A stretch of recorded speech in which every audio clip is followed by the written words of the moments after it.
Hello out there, ladies and gentlemen. We are on the air, and Happy New Year to you all. It's bright and early on January 1st in the year 2019, and we got some prep school hockey action coming your way. From the Joshua H. Weeks New Year's Invitational in Marion, Mass., it's the Winchendon Wapiti and the St. Paul's School Pelicans. 2018 was a two-faced year for the Wapiti, who took the top seed in the small school tournament last season, but were unable to finish the job on the 16-7-5 season and fell in the semifinal round. Winchendon was then hit hard by graduation, where they lost their three leading scorers, who together amassed 185 points combined, and their starting goaltender, who departed for Division I Merrimack College. This season, with the new head coach in Brian Troy, Winchendon has been slow to recover, I should say, so far with a 2-6-1 record and trying to turn the page in the new year. Rather than turn the page, St. Paul's is trying to ride the wave of momentum accumulated in the stellar performance at the Avon Old Farms Christmas Classic prior to the two-week holiday. The Big Reds reached the finals of the tournament, going 2-0-1 in the group stage and advancing to the championship with a shootout victory over the host Winged Beavers. The Pollies ultimately fell 2-0 to Gunnery in a hard-fought game, but confidence had been established nonetheless. For both squads, this game today means the same as the New Year's holiday does to many of us. A chance to put the past year, however good or bad, in the rearview mirror and look ahead to success in the new one. A bit poetic to start this matchup. We'll get you set with the starting goaltenders. Andy Barron will start in goal for St. Paul's. And down the other end, it's been a bit of a trouble trying to find a consistent starter for Winchendon. After the departure of James Corcoran, they've struggled to find their number one, but it looks like it'll be Max Coette that gets the go. Here for the Wapiti, he is a Cushing transfer. 4 games played this year, 505 goals against average, 872 save percentage. We are underway here, and Winchendon will be coming from left to right. They're wearing white. St. Paul's from right to left. They're in red as Harrison Sweet picks off this pass at center. He's on the right side of the red line, so he'll just shoot it right on in. There's Andrew McDonough up there for checking his stat high. He knocks him down, pucks in, loose behind the goal line. Menez is working. Menez is getting free. He swoops around, sends it to the goal. Save is made. Rebound was here. A couple of hacks and whacks on goal by Statheim, and they were turned aside early by Coette.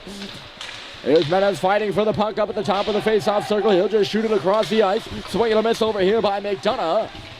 Helping him out is Kavanagh. He'll just get out of the zone now. Stepping up again is Sweet. He gets around one. Lost it in the referee's skates. He'll shoot it deep now, and St. Paul's will scramble for a change. 14:09 and a good start for the Big Red up on that shift. Out the other way is the Wapiti right now. It's Moran dangling in with a shot. A backhander right on. The leading scorer getting things started for Winchendon. And Devin Moran had the shot on goal, and it was stopped by Andy Barron. It leads well into the player to watch. Devin Moran for Winchendon. He's the team's points leader this year with 10, including their 6 goals. In their last 5 games, Winchendon has scored 14 total. There's another stop by Barron. Winchendon scored 14 goals total, and he has been in. That means either he has scored or assisted on half of them. I'd say that's a pretty good stat if you're Devin Moran. What's not to like about that? Get in on the action. Off the draw, this puck comes back, and it's wristed in deep by Arapelto. Winchendon working on this puck behind the goal. It'll come up the half while Sacklad had a stab at it. In there with him was McGlashing for Winchendon. Comes off the wall, and here's Sacklad to get good poke up there by the line by Murtaugh. It's still loose in the St. Paul's end, and now Sacklad will find it and just bring it on in. Out of his net to stop it is Coette. He'll put it up. Sacklad finds it and try to play it to the goal. He missed wide, though. Green is working on this puck now. Over there with him is McGlashing once more. Trickle to the face-off circle, where Arapelto will pick things up. There's Arapelto cutting left side. He'll get out to center, and it got by Dumas. Here come the Wapiti up the left side with a wrister, and it's stopped by Andy Barron. Travis Heap got in there. He had the shot right on. It was swallowed up. Barron's had to make a couple saves early. Dumas stepped up, had it kick off his shin, it looked like.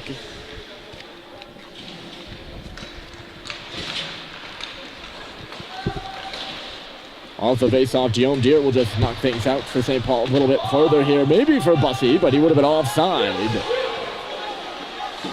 Or sorry, maybe that was Schubert coming in that was offside. Maybe Bussy just mishandled the puck. Nonetheless, St. Paul's cannot enter the own. Hustling up there now is Nolan McDonough. Guillaume Deere takes him out of the wall and takes the puck as well. It's run on around the near side, and here comes James Orn. Orn in front of us, takes the hit, but makes the play, and in she goes. Mike Gorham. Staple gun by Bussy. It'll go to the far side. Schubert working there. In there low is Bennett Blank for the white. It'll come up top. Guillaume Deere loads and fires, and a save is made. Nobody in the slot to corral the rebound for St. Paul's. And away it comes. I thought that was McGlashick. It's Gorham. 9, not 5. Bussy takes the hit through to the blue line. No further. Playing it again is Gorham. This puck's going to go down. No icing. And up on the forecheck is DiLorenzo. For Winchendon, under some pressure there from DiLorenzo is Sullivan. He lost the puck. There's a man open in the middle for Winchendon. That was Garrett Oppenheimer. They just couldn't move it to him. Not sure who was in low. It might have been, no, it wasn't DiLorenzo, so it had to have been Truax. Vincent was hustling up there, but icing going to be called against St. Paul's, and we'll get a stoppage, 11:50. On the clock here. If I sound a bit slow, I've been checking my roster furiously. I have rosters coming from 3 different places, and that way they cross-reference, and all of them have listed Max Coet as number 31, and the other goaltender for Winchendon is Tobias Mackey.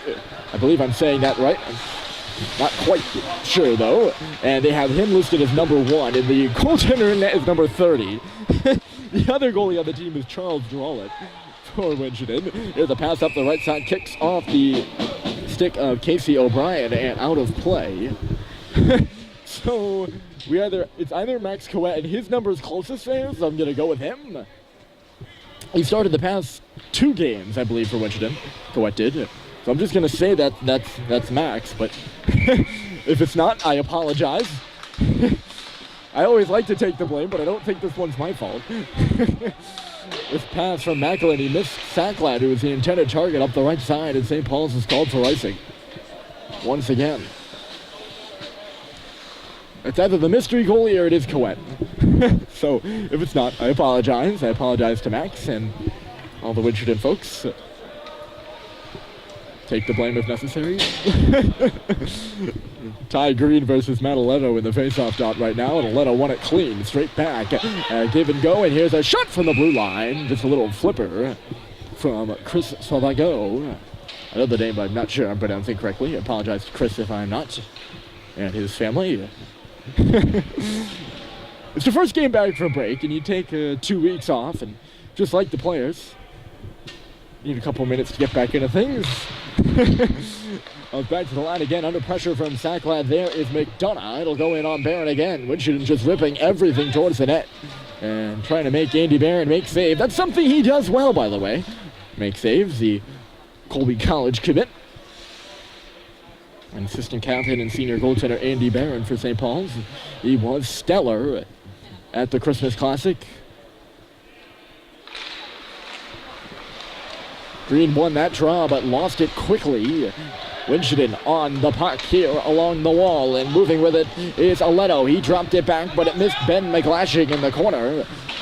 Green will play it off the wall. He missed Flint, and it'll be shot into the corner the other way by Catalina. Or sorry, that was Arapelto, 2, not 22. And behind his own net is Russell, who'll make the quick play to Sacklad, or sorry, the simple play. Quick and simple, I guess. Sacklad got all tied up. It's 2-on-2 on the far wall. Winchendon playing in St. Paul's end for the majority of these 5 minutes, these past 5 minutes. And they are aggressive on the forecheck. Good poke there from Heat to get it back in low off the stick of Dumas, who couldn't handle it. This one is getting by Arapelto, and Sacklad's up there first. John Sacklad, St. Paul's changing. He'll take a hit by Devin Murtaugh and lose the puck in the process, and there's McGlashing. He kicks it out to center, trying to settle down the puck. Is Black. He'll come in. Black dropped it off, and a shot came through. Another one here from the far post. The original shot got blocked, and getting another one was Gorham, I believe. Nope. Another mystery man on the roster for Winchendon. There's no 8 on my roster. I'll double check on that one as well. Sometimes the numbers online that I get changed. Here's Halliday working on the puck. He finds it. Halliday to the middle. He waits. He shoots. And a great stop was made by Coet. That's the first one. He's had to make it a couple of minutes there. And Halliday, the freshman, challenged him. Halliday now laying the body just inside the line. Knocked up and out to center by St. Paul's. Menez is forechecking. It's played in behind himself by Black. There's Bussey trying to give him go with Schubert. Those are 2 new line mates, by the way. Bussey moved up to be on the right side of Schubert and Orn, and then Sakla dropped back to play on the line of Green and Fletton. The only lineup changes made by St. Paul's head coach Dan Murphy. Taken to the wall, there is Bussey, but going on the loose puck is Orn. He centered it off the post for Schubert. A quick trigger pull, and it went off a stick and out of play. So yes, you did hear me right earlier when I said 15-minute periods. We're not playing the typical 3-18s because it is tournament play and they want to keep things going. Because it's tournament play and they want to keep things going, they're going to go the 15-minute periods with 90-second, not 90-minute. God forbid, 90-minute penalties. Minute 30 on the penalties. And I believe they're making ice every 2 periods. At least that's what I had heard. Penalty upcoming here to Schubert as he knocked down McDonough at center ice. It's curious as to what they called. It will be a hook. I didn't quite think that Schubert got his stick in there, but it sure to be a penalty. I was thinking somewhere along the lines of a slash. Nonetheless, Winchendon to the power play. That's our first penalty of the game.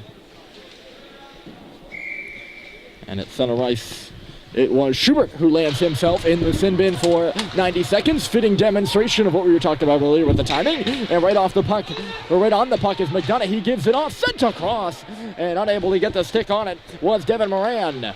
Up top now, it's Bennett Blake. Blake with some space, he shoots a slapper, and a kick stop by Barron. Hustling over to the wall is Stadheim. He knocks it up, but not out. Here's Kavanagh. Kavanagh waiting, he fires, and it was tipped in front of it there by McGlashing, but goes to the corner. On the wall with it now is Moran. He gives it off. Moran once more.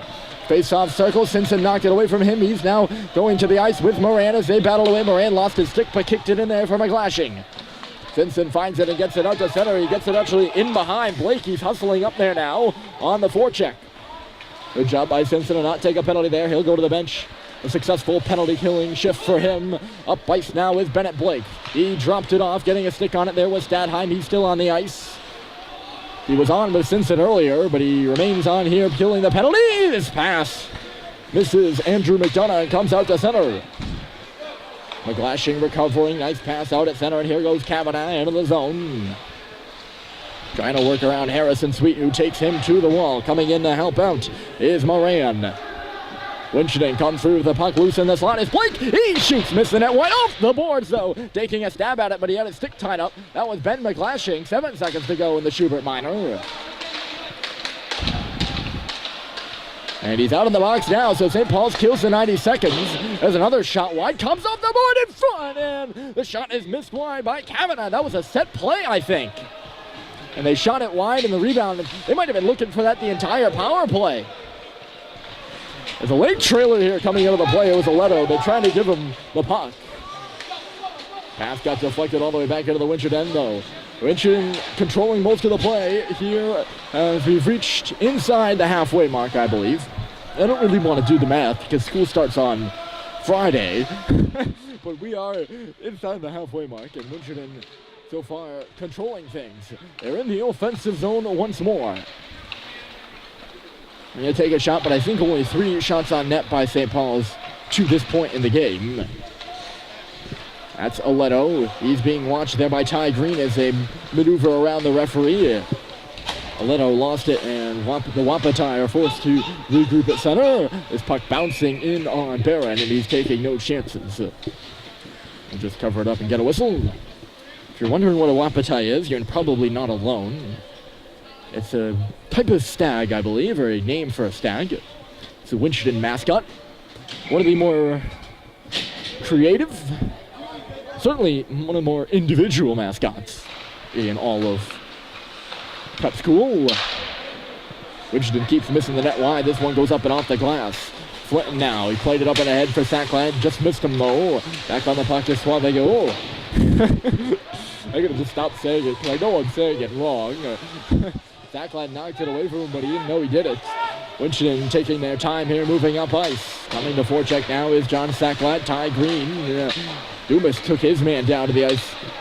Away from the puck. No penalty call there. Turnover on the wall. Flinton lays the body. He's got some space now. Flinton waiting along the goal line with a shot. Puck is loose in a set of legs. Flinton again centered it in front for Schubert off the bench. It'll come back for Dumas. His shot blocked aside. Gutsy blocked there by Jake Black. And he knocks it all the way down the ice on the powerful Dumas shot. St. Paul's will reset. Winchendon might have got a couple changes in behind the play. Still on the ice is Sacklad. He shoots. Ripped it off a body. That was Gorham getting in front of it. Another centering pass as Sacklad got it out of the corner quickly. And no one was on the receiving end in a red jersey. A little indirect pass off the wall. Here comes Winchendon, but the back pass was reversed right onto the stick of Malcolm Bussey.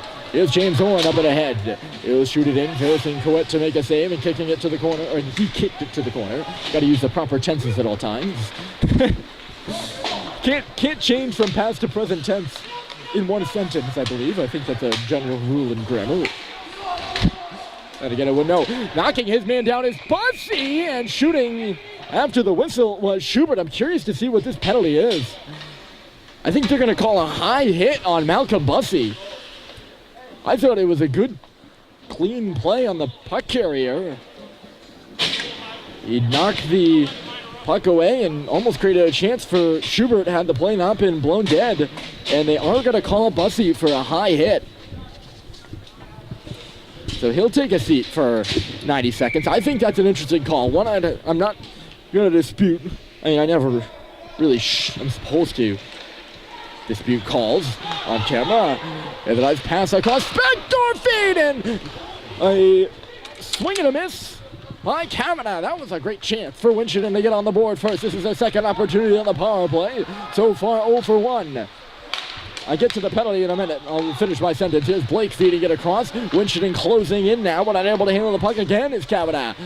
Watching him is McElhaney in low. Kavanaugh gives it off behind the net. It's McDonough to Kavanaugh. He mishandles it for a third time. Up top, that must have been in low. Moran, I apologize. Yes, it is. It's Moran handing it off for McGlashing. Kavanaugh for McDonough along the wall. Winchendon just a bit sloppy here on this power play. 38 seconds to go, and they haven't got a shot on yet. Moving it is Moran in low. It comes to the side of the goal now. Moran's just going to take it around. Up top for McDonough, and it skipped over his stick. That's the story of this one for Winchendon. Unable to settle pucks. Kavanaugh will settle this one. He's coming in with a wrister, and it's sticked aside by Barron. The rebound to the wall. Spun to the net. The little bouncer was blocked by McElhaney. He'll just shoot at the length of the ice. That should do it on this Winchendon power play. A quick one. And a second solid kill for St. Paul. They've still got 6 seconds to go. This should do it. 1 second. This should do it. Sorry about that. The lisp happens at times.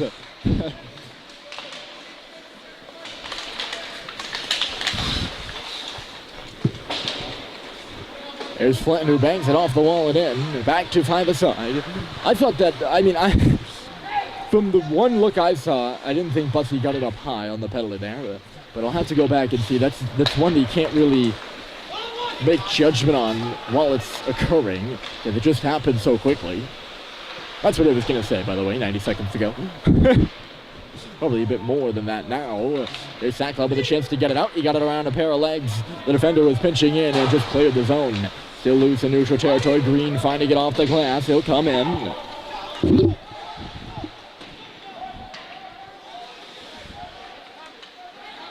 Dan Murphy was calling for Sacklad off the ice there. He did not come. He's still stuck out there as Winchendon moves the other way. Dodging a check from Guillaume Dier was Oleto in low. Comes up the wall. Good keep by Suavigo, but not for long. And here goes John Sacklad again. He just gains the red line and shoots it in. Off the bench is Mike Stoddard. And he's up for checking. Out there with Menez and Frechette. There's Fitch Frechette going for the puck. He just knocked away or got bounced away from him. He'll play it back to the line. Here's McElhinney with a shot. Comes off the boards. Guillaume Deer in from the line. Tried to play it for Stoddard in low and missed him. And the pass goes across ice. Unable to find it. There was Black originally. The Winchendon could not move out on the first time, and now Frechette's up on the forecheck. Maybe forced a turnover there for Stoddard along the wall. Tried to give it back to him. Did not go. Having some trouble with the puck along the wall is Winchendon. That's our mystery number 8. Also number 20. I'll check on that one. I know I checked on number 8. That's 2 rosters centered in front here. 2 rosters that don't have 8 on it for Winchendon. And I know I'm probably complaining about this too much, but it does drive me a little nuts. Because I like to give players their fair recognition. Frechette across ice. He couldn't even clear the zone there, and Winchendon holds it in. It was a 2-on-1 down low for a minute. The back pass didn't work, and Frechette will just dump the puck the length of the ice in desperation. And a tired group of Big Red players will not be able to get off the ice. Right now they only got 4 of them as Horn has gone to the bench to have a chat with Coach Dan Murphy. He's back on now. Crucial draw to the right of Andy Barron with 36.7 to go in this scoreless first period.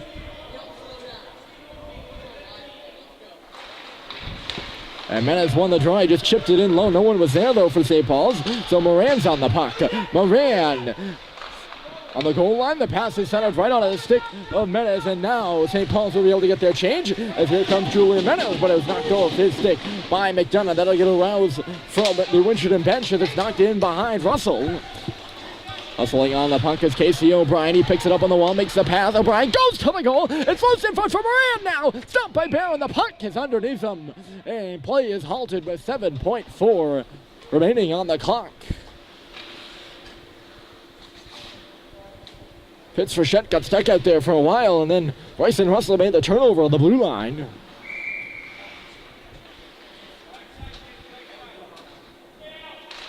Good chance in low for Winchendon to get on the board first. Another one trickling through the slot there. That'll take us to break. Winchendon out shooting St. Paul's by a wide margin. I don't even need to know the numbers. But still no score here from the Joshua H. Weeks Invitational at Tabor Academy. Happy New Year, folks. And we'll be back with the second period after this.